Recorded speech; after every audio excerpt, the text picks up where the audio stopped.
गेल्या वर्षभरापासून कांद्याला बाजारभाव मिळत नाही, त्यामुळे शेतकऱ्यांचं उत्पादन खर्च सुद्धा निघत नाहीये आणि त्यामुळे शेतकरी कुठेतरी मेटाकुटीला आलाय. कांद्याला बाजारभाव मिळावेत यासाठी शरदचंद्र पवार, राष्ट्रवादी काँग्रेस आणि स्वाभिमानी शेतकरी संघटनेच्या वतीने आज मंचर या ठिकाणी कांद्याचे लिलाव बंद पाडून आंदोलन करण्यात आले. आपल्यासोबत राष्ट्रवादी काँग्रेस शरदचंद्र पवार पक्षाचे जिल्हाध्यक्ष देवदत्त निकम आहेत. निकम साहेब, काय सांगा? खरं तर कांद्याला बाजारभाव नाहीये, शेतकरी मेटाकुटीला आलाय आणि त्यातच शासन कुठेतरी फसवी धोरण राबवते. गेले 3 वर्षापासून 23, 24, 25 आणि आता 26 चालू आहे. 3.5 वर्ष झालं कांदा उत्पादकाची पूर्ण निराशा आहे. मी मग अशी आकडेवारी सांगितली की मंचर मार्केटमध्ये 23 साली जेवढी कांद्याची आवक झाली 25 लाखपेक्षा अधिक पिशवी होती. एका पिशवीची लोकांना सरासरी 650 रुपये प्रति किलो, 1250 मिळाले. गेल्या वर्षी देखील 12 रुपये 30 पैसे किलोनी कांद्याला भाव मिळाला.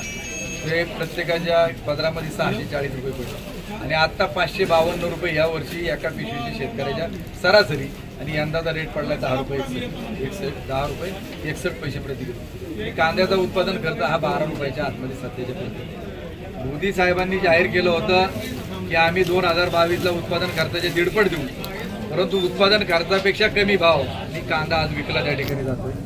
आणि निर्यातीचं दरसोड असणारं धोरण याच्यामुळे कांदा उत्पादक अडचणीत आलेला आहे. ही परिस्थिती मराठवाडा विदर्भात झाली, ती पश्चिम महाराष्ट्रामध्ये देखील व्हायला लागली आणि म्हणून उद्याच्या काळामध्ये जर अशी परिस्थिती राहिली तर लोक कांदा पिकवायचा सोडून देतील आणि हाहाकार त्या ठिकाणी माजेल. म्हणून आमची सरकारला विनंती आहे किमान कांद्याला 20 रुपये भाव त्या ठिकाणी मिळाला पाहिजे. 1235 रुपये प्रति क्विंटलचा दर जाहीर केला, परंतु एक देखील कांदा गेले 10-12 दिवसामध्ये खरेदी झालेला नाही. आणि रात्री एक पत्रक काढलं, कारण रोहित दादा पवारांनी आज नाशिकमध्ये आंदोलन करण्याचं ठरवलं म्हणून रात्री एक पत्र काढलं की मर्यादित नाशिक जिल्ह्यातला कांदा 1580 रुपये क्विंटलनी खरेदी केला जाईल. मग तुम्ही नाशिकसाठी आंदोलन तिथं करतायत म्हणून त्यांचा रेट तुम्ही निश्चित करताय आणि बाकीचे आंदोलन करत नाही म्हणून का? म्हणून आम्ही निर्णय घेतलेला आहे या पुढच्या काळामध्ये आता 15 रुपये 80 पैशांनी जर नाफेडचा दर ठरला असेल तो संपूर्ण राज्यामध्ये तो लागू असला पाहिजे. नंबर 2, आमची मागणी का 20 रुपये कांद्याला हमी भाव हा कायमस्वरूपी राहायला पाहिजे, त्याच्या आतमध्ये नको. आता हे जोपर्यंत होत नाही कांद्याचा प्रश्न हा मार्गी लागत नाही, म्हणून आम्ही सत्तेमधले आमदार खासदार यांच्या घरापुढे देखील एक दिवस आंदोलन त्या ठिकाणी करणार आहोत. शुक्रवारी आळेफाट्याचं मार्केट जुन्नरमधलं आम्ही बंद करणार आहोत. शनिवारी चाकणचं देखील मध्ये बंद करणार आहोत.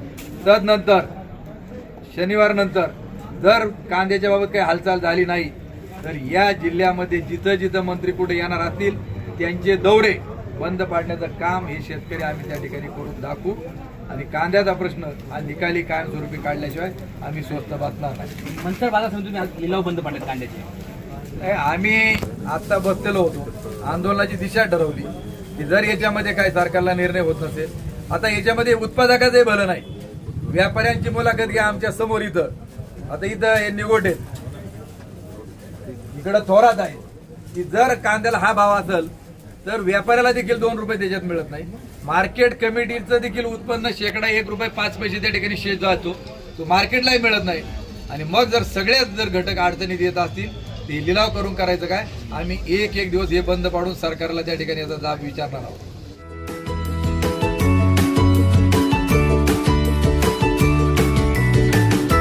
बातम्या शेतीच्या, बातम्या मातीच्या, बातम्या अन्यायाच्या, गुन्हेगारीच्या,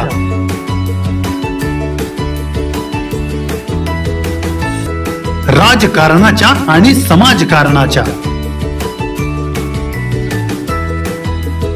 शोषणाविरुद्ध बुलंद आवाज, जनसामान्यांच्या हुंकाराची गाज, सत्कार्याला प्रोत्साहन,